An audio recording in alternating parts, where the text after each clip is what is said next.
Hi, my friends. Today I want to present you a new story. Enjoy watching it. I was 8 when I folded my first paper crane. The wings weren't even, and the beak looked more like a broken twig than a bird's face. But I was proud of it.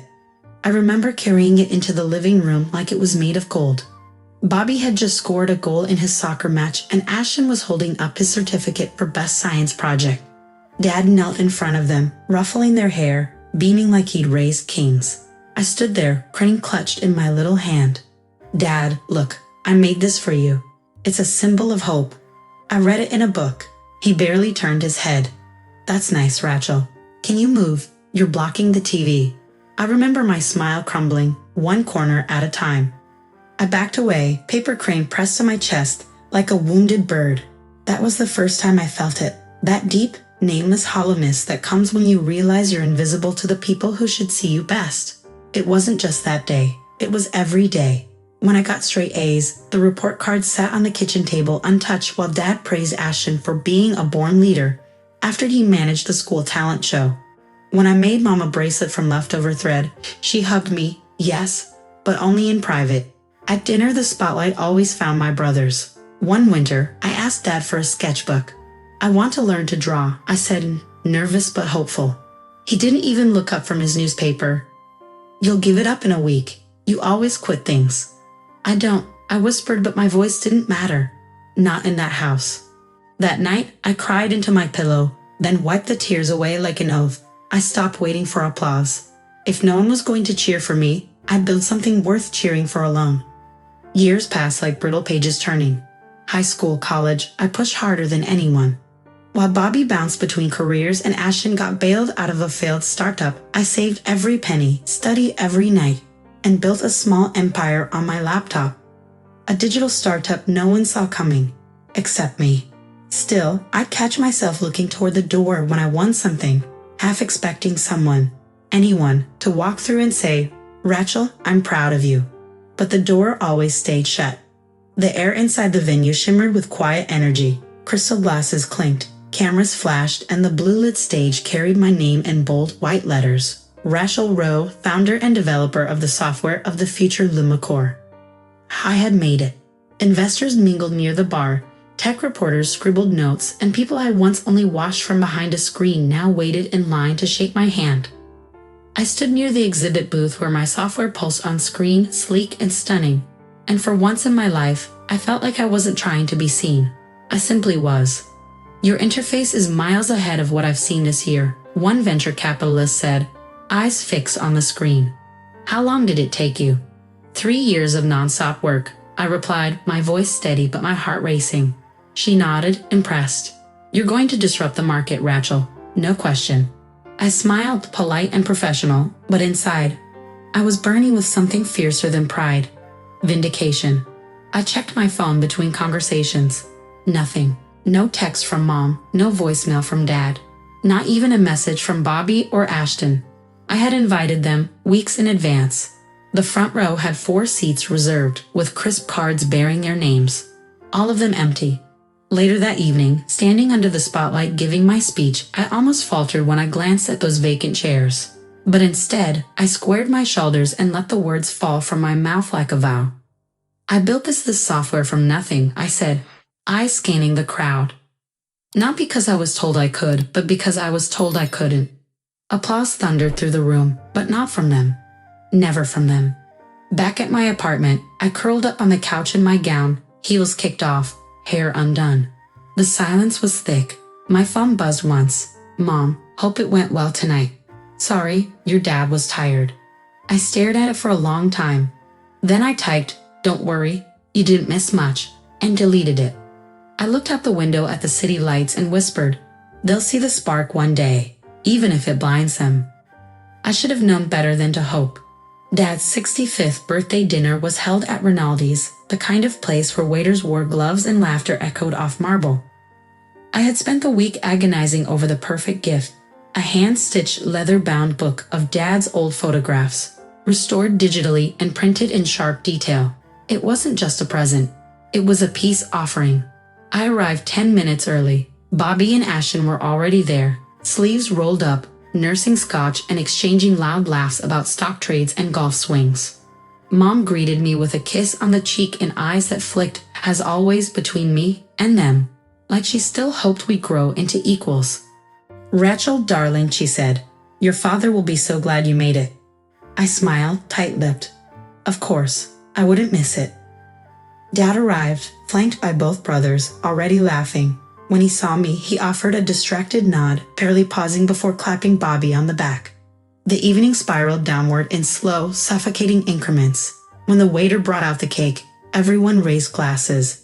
Dad stood, clearing his throat dramatically. "To my boys," he said, eyes sparkling. "Bobby for closing that quarterly deal, and Ashton for finally getting that promotion. The two of you make me proud every day." Everyone clapped. I sat motionless, pulse thudding in my ears. "Anything from your daughter?" Mom asked gently, nudging Dad's arm. He chuckled. "Oh, Rachel's doing something with computers, right? She's always on about those apps and clicks." Laughter, mine stuck in my throat like glass. I slid the gift box across the table. "Happy birthday, Dad." He opened it slowly, flipping through the pages without emotion. Ah, pictures. How sentimental. And then he reached for the cake knife and handed it to Bobby. I watched as the man who once called me his little artist let someone else cut the cake I helped pay for. "I'm not invisible, you know," I muttered. Dad didn't even look up. "Don't be dramatic, Rachel. It's just cake." But it wasn't. It was a knife. And this time, it cut deep. 3 weeks after the birthday dinner, I sat alone in my loft apartment, staring out at the frozen skyline. Chicago had dipped below zero, but inside me, something colder had taken root. I hadn't spoken to Dad since that night, not even a text, not after he tossed aside my gift like an afterthought and handed the cake knife to Bobby, as if I didn't exist at all. My phone vibrated. A message from Mom. "Dinner this Sunday. Dad wants you there." I stared at it for a long moment, then typed back. "Tell him I'm busy building something he'll never understand." That night, I plunged myself into work, lines of code, investor calls, and the soft hum of ambition that no one could belittle.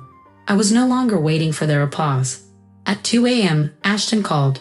Drunk, voice slurred. "Hey Rach, Bobby says your next startup's just a digital diary or something." Cute. I gritted my teeth. "Tell Bobby I just closed a funding round bigger than his annual bonus." He laughed. "You always were a little intense."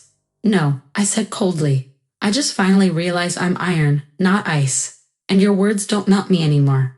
I hung up, heart pounding. And that's when I decided to build my own digital empire and become famous. They'd mocked my fire for years. Now they burn from it. And constant painstaking work has passed a whole 5 years, during which I have achieved a lot. And so I stood outside the grand hall of the annual Tech Front Summit, gripping the edges of my speech notes, though I knew every word by heart. The same fingers that once trembled holding handmade cards my father never read, now held the keynote to an empire I had built myself. The golden doors swung open. Flashbulbs went off. I walked past the sea of press, sponsors, politicians, into the light. This was no ordinary event. This was where they'd see me. Seated in the second row, by cruel coincidence or fate, were my parents. My brothers flanked them, their badges labeled guests. They were invited not by me, but by the event committee, who considered them VIPs due to their family name. I hadn't stopped it. Let them watch. The host's voice boomed. "Please welcome the founder and CEO of Virello, Rachel Rowe." Thunderous applause. I stepped onto the stage. 10 years ago, I would have looked into the crowd, searching my father's face for a flicker of pride. Today, I looked past them. I delivered my keynote, confident, sharp, unapologetically bold. I spoke about innovation, resilience, building a startup as a young woman dismissed even in her own home. Then I did what I came to do. "I want to take a moment," I said, pausing, my eyes sweeping the crowd, "to thank those who taught me everything." The room hushed. My father, who once told me I was a quitter because I asked for a sketchbook, who called me a burden because I wanted to learn art instead of math. And my brothers, who laughed at my dreams and claimed I would never succeed in a world made for men. Silence now hung like a guillotine. If they hadn't tried so hard to silence me, I might have never found my voice and I wouldn't be standing on this stage right now. So truly, thank you. People gasped. Then the applause returned, louder, sharper. Approval not just for my success, but for my courage to speak the truth. I looked down as my father's jaw clenched. Bobby looked like he wanted to disappear. Ashton glared at me the way a man glares at thunder for ruining his picnic. I walked off the stage and was immediately met by investors and journalists. My assistant whispered, "Your father is asking for a moment." I turned. There he was, the man who never once said, "I'm proud of you," unless my brother's names followed. "Rachel," he said, voice tight. "You didn't have to humiliate us." "Didn't I?" I said calm. "Because when you said at the reunion, 'I'm proud of all my children except the loser,' I thought humiliation was a language we both spoke." His face reddened. I leaned closer. "You buried me in your shadow. But I learned to grow in the dark. I built something you'll never understand, Dad. Without you, and despite you." He tried to reply, but I was already walking away. Later that evening, I stood by the glass windows of my penthouse suite, champagne in hand. My name flashed across digital billboards, headlines praising my empire, my courage. I didn't get the love I once begged for. I got something better: freedom, recognition, victory. And in that shimmering silence, I knew the girl they ignored, she won. Friends, what do you think of this story? Write your opinion in the comments. Would you like more stories? Don't forget to subscribe and hit the bell button so you don't miss any videos. See you tomorrow.